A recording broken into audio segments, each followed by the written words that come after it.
Hello, everyone. Thank you for joining us today. I would like to welcome you all to a STEM career workshop conducted by Dr. Larry Marturano. Dr. Marturano is an adjunct lecturer at Northwestern University, one of the nation's premier research universities.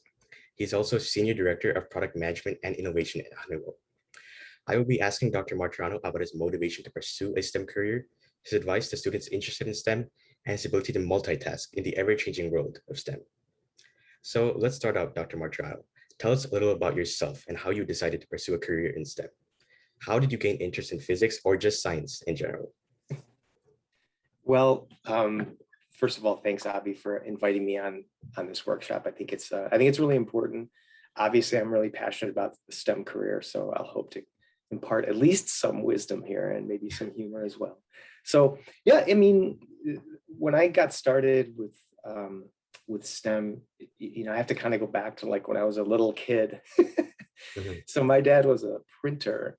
He had an awesome set of tools. He was always fixing stuff around the house. So he, it didn't matter if it was, fixing the car or working in the yard or whatever. He was always tinkering and, we all know people like that who are always like tinkering and fixing stuff. So ever since I was a little kid, I was around that kind of stuff. And I remember, we remodeled the basement one time. He did everything, all the electrical, all the plumbing, all the carpentry, everything. Like, so it was sort of like I was always around mechanical things. I was always around, stuff that was being fixed. So I got, and so I you always hear people say, oh, well, I was good at math and science. Well, for me, it was more like, I was always around tools or mechanical stuff.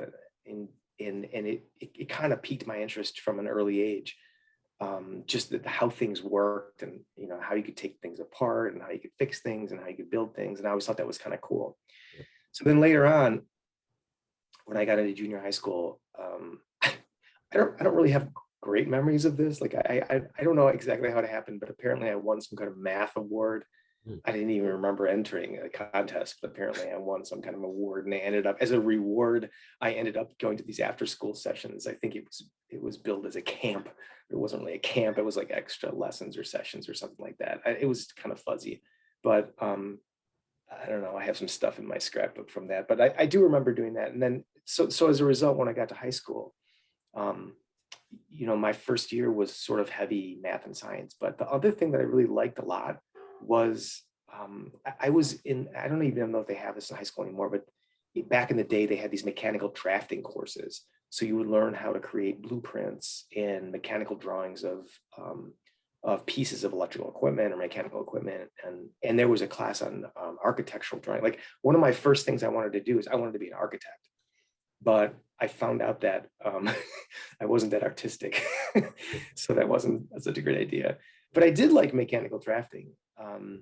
So I remember freshman year, there was another contest, right? So there's a mechanical drafting contest that was sponsored by one of the local unions, I think in Chicago. And so there was the regional competitions, and they would give you like a half an hour and you had to recreate this drawing and dimension and everything else. And so I found out I was really good at it and I love that stuff. And so anyway, I ended up, my freshman drafting teacher, this guy, Mr. Tortorella, it was awesome. We ended up going to the state competition, my friend and I, from this one high school. And so we went to the University of Illinois for this state competition. So we did the competition in the morning, and then he had kids at U of I. So we took him out to lunch and everything else. And we came back and it was sort of this ceremony in the afternoon, kind of a wrap up thing. And we walked in and we were late. Anyway, long story short, it turned out that I had won this state competition in drafting, except I was absent to get the award. We walked in the last 15 minutes. And so I was like, oh man, that was kind of embarrassing. But actually it did two things for me. It kind of grooved in this idea that, wow, like drafting, engineering, this kind of stuff is sort of cool. And then also it gave me an exposure at like age 13 to the University of Illinois, which is where I ended up doing my undergraduate education. And then I loved the place, and I still love the place. But so it was a really kind of a seminal event. But so in high school, I took the same kind of courses that I'm sure a lot of the folks who are on the workshop here took, right? So I started out on my math courses. It was like geometry, then algebra 2, then trig, then I took Calc BC. Science track was bio freshman year, chem sophomore year, physics junior year. And you could take either AP Chem or AP Bio in your senior year. And I took AP Chem because I didn't like all the squishy stuff. So medicine was right out for me. So and that was fine. But it was and I kept taking the drafting courses. So at that point, and I think it was sophomore year that my dad and I remodeled the basement. So I kind of knew that I wanted to do something with engineering by that point in time. And so that's kind of how I ended up getting interested in it. And there was nothing like Project Lead the Way, which I think is awesome. It's absolutely great. I would definitely recommend anybody who's interested in a STEM or engineering career to do that in high school if they have the chance. There was nothing like that when I was in high school. I mean, engineering and STEM were not cool. It was before Jeff Bezos, it was before Apple, it was before the internet, it was before computers. It was like there was nothing. It was just a bunch of geeks. Like, so if you were interested in STEM, you're sort of geeky. Yeah. So I think this generation, I mean, your generation, you have an advantage, right? Because it's sort of cool, right? A lot of the captains of industry come out of STEM, and technology has done so much for us in the past 2 or 3 decades. It's kind of amazing. Right. But Yeah. we didn't have that advantage when I was in high school. I was definitely in the geek crowd. So yeah, STEM has transitioned. It's become much more popular over the years. And so, great. yeah. So it sounds like you had a similar experience to a lot of us, right? You took a lot of STEM and math-oriented courses in high school, but how did you decide where to go to college? So it was interesting, right? So I told you freshman year I was down at the University of Illinois. It was the first time I was ever on a college campus, and it was probably a pretty irrational decision, but I just decided that I really loved it there and I wanted to go. Right. So, but I had really, really good grades in high school. And Mm. my high school counselor was like, well, University of Illinois, you could go someplace different or whatever. So I applied to a bunch of different universities. Yeah. But really, I didn't really want to go anywhere else. Right. Which was probably stupid in retrospect, right? Because I got into some pretty good schools that it probably, more prestigious back in the day. It wasn't this giant, industrial complex around getting into colleges. But I ended up deciding to stay in state and go to the University of Illinois. It would turn out to be a great decision for me. I liked it because it was a big school. There were a lot of things to do. I ended up applying I got accepted to the engineering school, and I majored in electrical engineering. It's kind of weird based upon everything I'm telling you. You're thinking, well, definitely got to be a mechanical engineer, right? Or a chemie maybe, but I ended up in electrical. And that was because I used to tinker around. Well, my dad did all the electrical stuff. Like that was the thing that really, like I really liked that a lot. And he wouldn't let me anywhere near it because it was dangerous. So you'd been working with house wiring, but I was like, oh, because I was not allowed to do it, I think I had more of a fascination with it. So I ended up in electrical. And so it was great. I majored there, and then really what kind of changed the course for me though is, so I went in with a lot of AP credits, like a Mm. lot of people who are again probably listening. Turned out to be great. So I ended up in my senior year at almost being able to graduate in 3.5 semesters, but not quite. And so I was in a situation where I was going to have to stay for the spring of my senior year, but I was going to take like 2 courses or 1 course, and I think, well, I could take scuba diving and like 1 math class. But I was like, it's kind of stupid. So I applied for a master's degree thinking, well, if I started, spring of my senior year, then I could stay for 3 semesters, stay for a summer, and then graduate in 5 years with a master's degree. Mm. And so that's what I ended up doing. But the thing that really kind of changed things for me, the game changer was, well, anyway, the deal my parents made was to pay for the undergraduate, but then anything beyond that is on my dime, right? So then I had to find a way to pay for the master's degree. So I got a teaching assistantship, which, at least in those days, when you got an assistantship, it was either a research assistantship or a teaching assistantship. And either way, you got free tuition. You had to pay for your room and board, but you got a stipend as well. So you got some money. Basically, it was a job, you got paid. So you got your free tuition and you got paid, which back in the day was enough to rent a crappy apartment and feed yourself. So it was great. But the whole point is, the first time I taught, it was like a game changer. Like I really, really enjoyed that. I liked, coaching and mentoring and teaching people. And it turned out that the class that I was assigned to teach, to TA, was one of the really difficult courses in junior year. Mm-hmm. And the professor that semester was terrible. It was absolutely terrible. So I ended up, the students would appear in the once a week discussion section, which is what I was leading. And they'd be like, oh my God, this guy can't understand it. He's got a terrible accent, can't teach, you got to redo the lecture. We're totally lost. So I ended up redoing the lectures and then also doing the recitation section. And I found out that, I mean, I had no idea that I would like this, but I found out that I really liked it a lot. So that was one of these things that was an aha moment, kind of changed my life a little bit. Because then I'm like, oh, okay, this is kind of cool. Like I'll be a professor. That'll be my career path, So, but anyway, long story short, I ended up graduating in 5 years. I stayed over the summer. I only taught for one semester, and then I got on with a professor, a research assistantship. So I did my master's thesis with this one professor who was really great. And it ended up, it was in electrical engineering, but it was in signal processing. So it's more on the math side, because I really kind of liked, even though I was in electrical engineering, I liked the math part of it more than the circuits and circuit design and stuff like that. So that's why I went into this area of signal processing. So it was the very early days of digital speech, and it was basically recording analog speech and then translating that into a series of ones and zeros, coding it up so that it was efficient, that you could send it over a limited bandwidth channel. That was my early work. So that's kind of where I ended up. So that was basically how I got there. Sorry, I talk a lot. So that was a long way around the barn of it. I'm sorry. That's fine. So yeah, that was my college career. That's how I ended up in electrical engineering. So based on all these experiences, what advice would you have to high school students that are interested in STEM? Yeah, so that's a great question. So, so this has been about me, but here it is about you. So here's a couple of things that I think it's, a STEM career to me is really about, or a passion or an interest in STEM is to me really about solving problems. So it's people who are really good at STEM, or find passion in STEM are really, I find, people who like solving problems. Mm-hmm. So when you take the courses, whether that's trigonometry or whether it's chemistry, bio, whatever, it's really about using the concepts of the scientific method to solve problems. So I'm observing things. I'm creating hypotheses. I'm experimenting. I'm recording the results. I'm analyzing the results. I'm thinking logically about how the problem is going to be solved or not. All those skills and behaviors and ways of thinking. This is really, I think, what you're learning when you go into a STEM education program.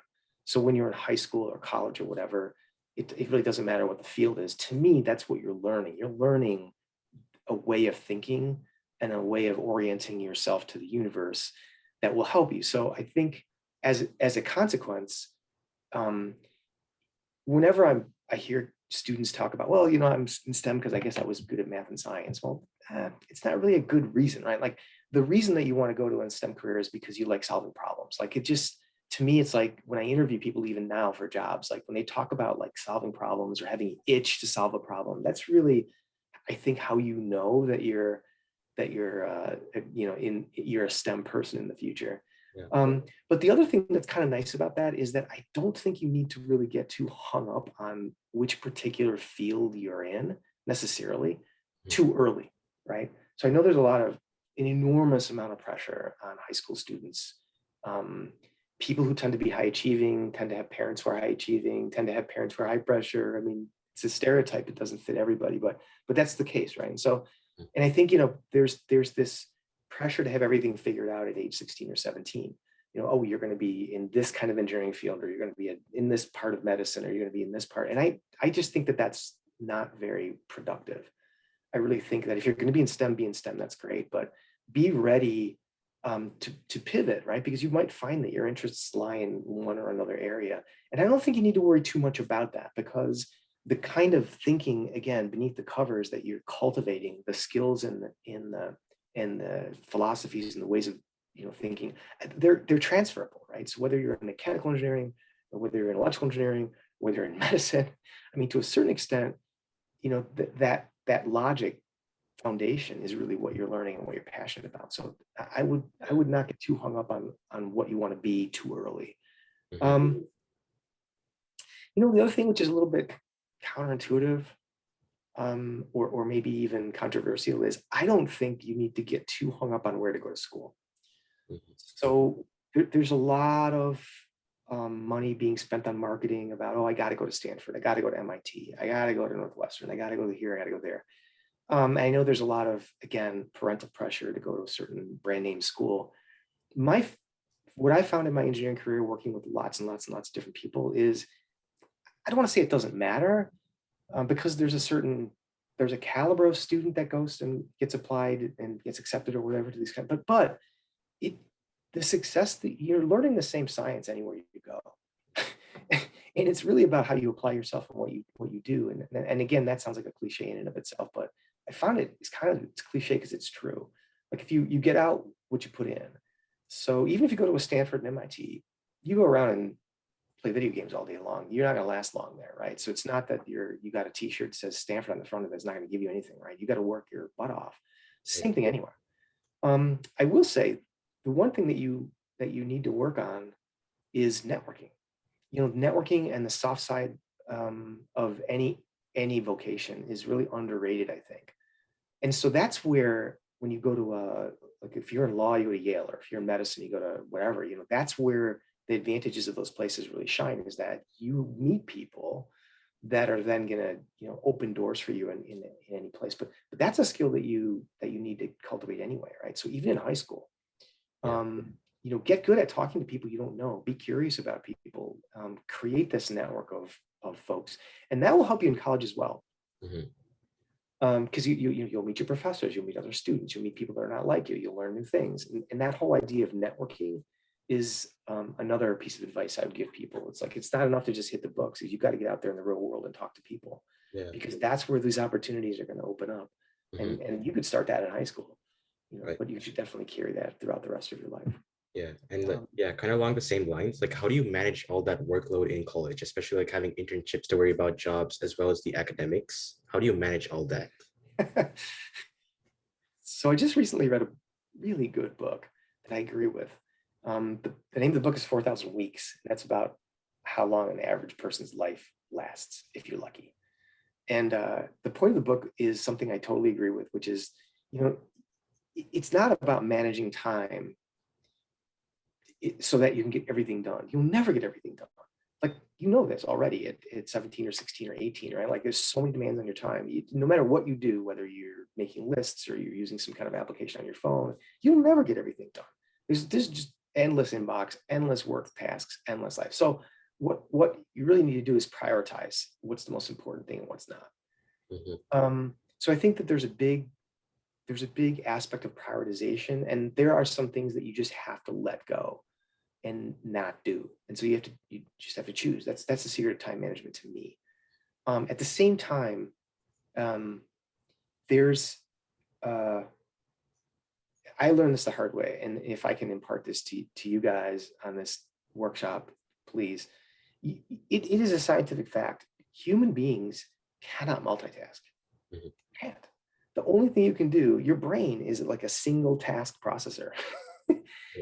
If people who are really good at multitasking actually just do a really good job of context switching. So you're constantly moving back and forth. You're applying your single thread processor between your ears to things and you're rapidly switching. The problem is that there's switching costs. So it's scientifically proven that the more things you do at one time, the worse you do at any one of those things. So what I've tried to teach myself to do is actually unitask. And that's actually, I think, really good advice for managing a lot of work. So it sounds counterintuitive. Well, to be good at a lot of different things, you got to learn to just do one thing at a time and prioritize. That's the secret. So it's difficult for your generation, I think, Abhi, because there's so many things that are built to distract you. Sorry, my blur on, but everything, every application, every computer program, every video game is scientifically designed to distract you and bait you into spending more time on it. So now I sound like an old curmudgeonly dude, right? But it's true. So, I mean, one of the best things that you can do for yourself studying, I'm convinced, because hey, I still learn things today. This is the way I work. Always work this way. You just put everything else away, put everything else down, give your full attention to the thing that you're doing. And when you do that, when you bring your whole, mind, heart, and soul to learning something and doing something, you'll do a much better job. And by the way, it'll take less time so that you can fit things in. So, I mean, my advice on multitasking would be to get really, really, really good at unitasking and prioritization. So like there's 80 things in your basket, just pick the most important 20 of them. And then when you do each one of those 20 things, do it with your whole body, mind, heart, soul, put all the other stuff aside, and then just kick ass on that one thing. and then move on to the next thing. Right. I don't care if that's studying for an exam or if it's which hobbies you're going to pursue or what sports team you're on or whatever. That's just the secret for life, I think. That'd be my advice for unitasking and managing workload. Yeah. At the same time, in college, so those are my two big things: unitask and prioritize. Here's some hints for prioritization. Be balanced, right? You can spend a ton of time studying, hitting the books, learning all this stuff, doing science, and get lost in that, and that's great. But in high school and college, like I said before, like you need to work on networking, you need to work on rounding out the rest of your life. So the best engineers that I've found in industry are the ones that can recognize patterns and bring in solutions that encompass elements of things they've seen in other places. So people who are well-read, for example, can recognize patterns and pull in things from other places, where people who just like go really narrow and deep, there's a place for that. But in engineering, at least, I mean, the hard science is fine. You're going to be the world-class chemist and win a Nobel Prize. It's fantastic, right? You want to be really, really good at chemistry.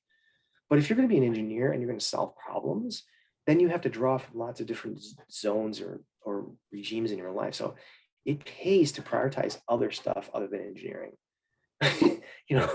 So round yourself out, man. Go play an instrument, play on a sports team, read books, do whatever. But I think you'll be a much better engineer, at least engineer, if you do that sort of thing. And that's all about problem solving. Right. Yeah. And like shifting our focus back to like your early career and your PhD. So what motivated you to, go the extra step and pursue your PhD instead of just continuing the workforce? Yeah, it sounds weird. Like how did I end up with a doctorate? So like I said, let's go back to my story, right? Away from the advice for a second. So here I am. I graduate University of Illinois. I'm 22 and a half, 23 years old, whatever. I get a job, right? So, and I had actually had internships at Motorola, which, I used to be a lot more proud of it, but now that it's bankrupt, or actually Motorola Solutions is still around, but it wasn't my fault. But it was a great company to work for, right? So this is, you got to remember that, like, this is before cell phones, this is before pagers, way before computers, right? So I was there when paging was invented, when cell phones were invented.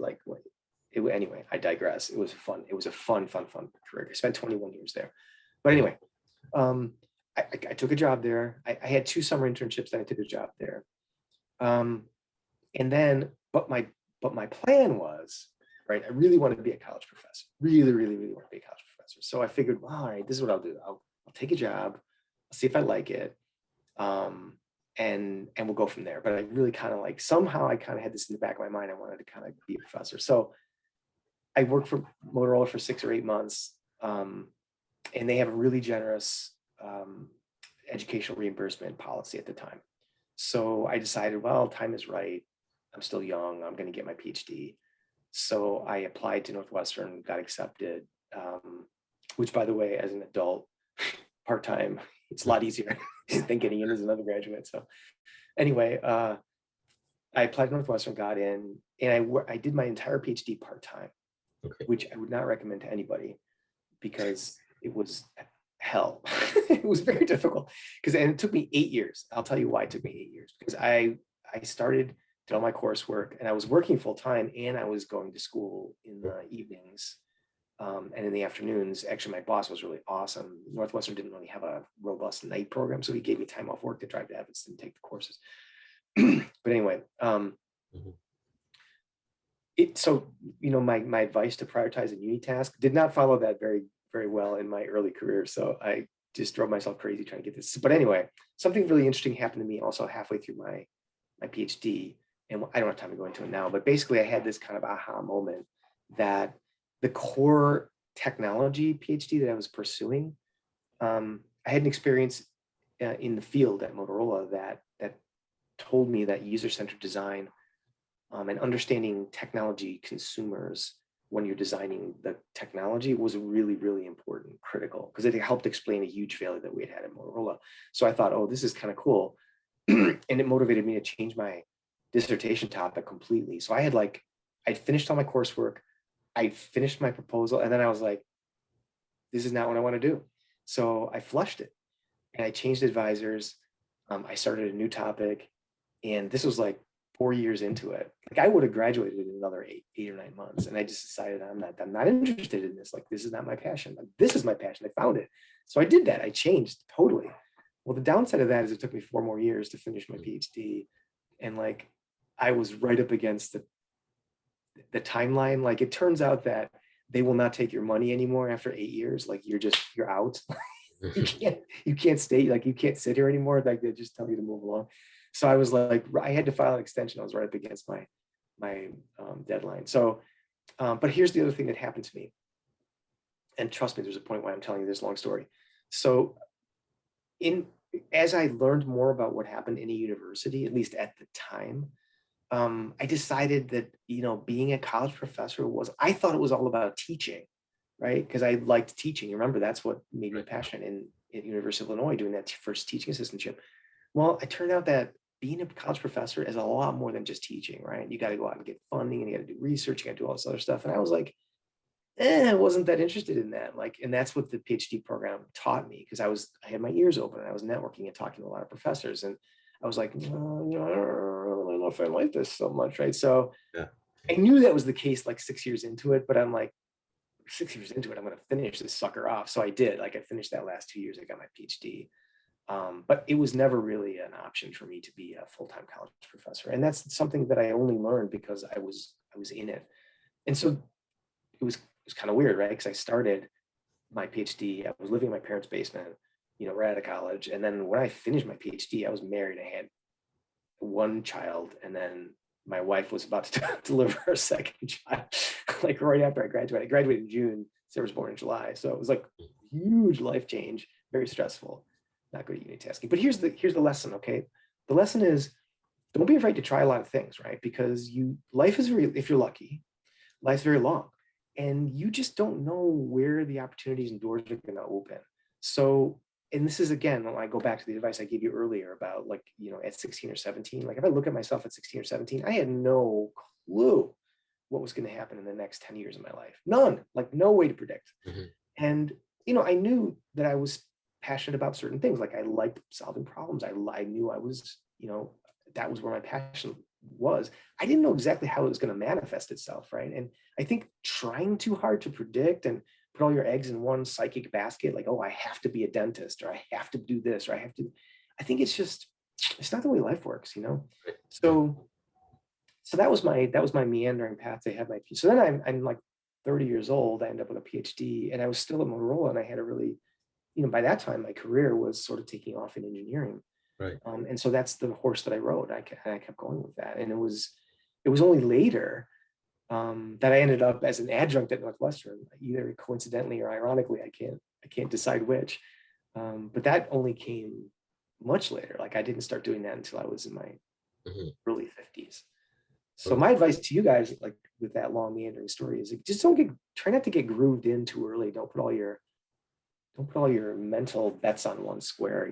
Life is very long, and you have to remain open. But if you have that bedrock foundation, again, like I said before, just the way to look at the world, the way to solve problems, and then any door will open up. Nice. Any door. Yeah. So I don't know if that makes sense. Yeah, it does. Yeah. Okay. Yeah. So tell us more about your career path. So did you always stay in engineering in terms of your work life, or did you switch fields? Oh, good question. Okay, so yeah, I ended up like what I do now. So my title is product management and innovation. So innovation is still a little bit about engineering, but I do product management most of the time now, which I never again would have. I didn't go to school for that. It's something I picked up along the way. So I had 3 big chunks in my career. I told you I was at Motorola for 21 years.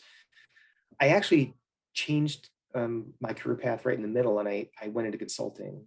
I worked for a consulting company for it was a kind of what I would call a boutique design consulting company, user-centered design. A very small company, 27 people. And I started the Chicago office. The company was expanding out of Boston. I jumped out of this 150,000 person company into a 27 person company. And I did consulting.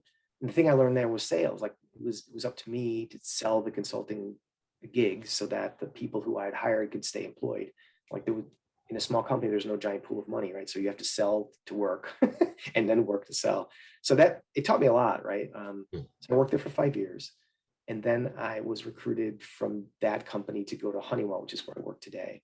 a really great company. I enjoyed it a lot, but it was a different job, right? So Yeah. I was hired to start the user experience function within a big chunk of our company. Mm. And then I pivoted to product management. So again, it's this theme of pivoting. Like every 5 years in my career, I would say my career has sort of changed, right? So I started out in engineering. I was a bench engineer when I graduated. And then I went into, I was a lab manager at Motorola. I was in research, but I was really doing this application oriented stuff. So it wasn't what I went to school for at all after 7 or 8 years. And then I went into consulting, and now I'm in product management in another big company again. So there's that theme again, right? Of being open to switch and using the bedrock skills that you have and just applying them in a different domain. And I like that. And most people I think who are in STEM enjoy that. They enjoy the novelty, they enjoy the learning. They enjoy the switching domains and learning about a new thing about the universe. So, and that's really driven me in my career. But I feel like the STEM education and the STEM skill set that I have serves me well. It allows me to learn quickly a new area, and that's all about that's what your career ends up being, is a series of steps. And believe me, I mean, my career is actually kind of weird. Like I had 21 years and I had 5 years, and so far I have 8 years at Honeywell. Well, my kids are 26 and 24. They're already on their second jobs. And I think that's more what your generation is going to have, right? You're going to have a series of career moves that are even faster. So this idea of learning new things is going to be even more important, I think, as you guys age into the workforce. So Yeah. that's something you have to learn how to do. Yeah. Yeah. And the final question for the day for me is, as a professor, how do you manage to keep students engaged in the material they're learning instead of just like making it a straight lecture? Like, how do you make it more interactive and more enjoyable for the student? Well, you can't make it a straight lecture. I mean, Yeah. it's boring. I've been talking too much already. You've been good at asking questions, but yeah, you just have to have. So here's the thing, and again, I'm going to go back to engineering, right? People learn by doing. Right. So they don't learn by sitting and listening to lectures, and that's where I think the Coursera model, the educational online thing, kind of falls down, because I think certain vocations, and I think engineering is one of them, it relies on doing things. And so what I try to do at Northwestern, I'm lucky because it's a shop class, a lab class that we do. Mm-hmm. So it's very easy to get students hands-on. Like there's a fantastic shop there. It's about fabricating prototypes and testing with users. And so it's a course all the freshmen have to take in Northwestern. And I love it because it is hands-on, right? But that's how I think you learn. You learn by making mistakes. You learn by getting your hands dirty and doing things. And that's why I love engineering. Because engineering, it's not just the science, right? It's not hard science. It's actually applied science. Like you're doing stuff. So that's the short answer of the thing. The longer answer, that I guess this will be my final piece of advice, is take this as advice. Like I've always been a high achieving person. Like I was a straight A student. Like I've done really well in my career. But I will tell you this: the one regret I have in college, especially, but really to some extent in high school, is I didn't really like to make mistakes. Like I always liked to get the A. There was a charge that I got out of getting the A, right? But you guys probably already know this, right? There's a way to study to get the good grade, and then there's a way to study to actually learn something, like not here, but like in your gut. Mm-hmm. And you could only learn something in your gut, I think, if you make mistakes, if you screw up, if you stretch a little bit beyond where you think you could go, and then you fall down. Yeah. And that's kind of what I try to teach. And that's my one regret. Like I did a lot of cramming in my academic career. And so as a result, like the stuff that I learned, I could have probably learned a lot deeper. It took me years to actually learn here how to do engineering, right? Because it was all about making mistakes and getting your hands dirty and rolling up your sleeves and stuff like that. Like I would suggest, and this is a tough balance, right? But push your boundaries, like push yourself beyond where you're comfortable, and don't focus on the outward measures of achievement. Like focus on learning the stuff in here. And that's what I try to bring to my students at Northwestern. It's like, look, I don't care what your grade is. Like you shouldn't really care too much about your grade is. You should care about learning this stuff. And you should care about really internalizing it. Yeah, you can get it in your mind temporarily and then regurgitate it on an exam. That's not the point, right? You want to get it, process it, and stick it in your gut. So then it becomes part of you. So then you learn it. So that's I guess maybe my final piece of advice. But and by the way, it's a perfect circle, right? Because I'm sure you know this, right? That those are the teachers that really are the best teachers that you remember, right? The ones that push you beyond your comfort zone.